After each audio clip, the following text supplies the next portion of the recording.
আসসালামু আলাইকুম বন্ধুরা, তোমরা দেখো গ্রামীণ বাংলার গ্রামীণ প্রকৃতি এবং গ্রামের যে প্রকৃতির সৌন্দর্য, সেগুলো এই ফসল কৃষকের আনন্দ, কৃষকের যে মনের আশা, মনের আকাঙ্ক্ষা। তেমনি ফসল যত ভালো হয় কৃষকের মনে তত আনন্দ হয়। এই পুকুর দেখতে পাচ্ছ, ফুলগুলো কত সুন্দর ফুটেছে পুকুরের পানাতে এবং পানির উপরে। তোমরা বন্ধুরা দেখো।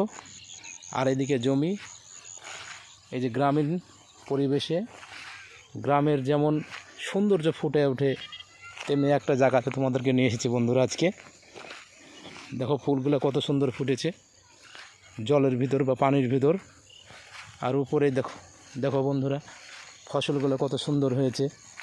কৃষকের মনের আশা, ফসল ভালো হলে কৃষকের মনে আনন্দ আসে। তেমনি তোমাদেরকে নিয়ে এসেছি একটা গ্রামীণ পরিবেশে, একটা গ্রামের কৃষকের জমিতে কৃষি ফসল দেখার জন্য। বন্ধুরা তোমরা দেখতে পাচ্ছ কত সুন্দর হয়েছে। দেখো, এদিকে পুকুর, এদিকে সরিষা ক্ষেত।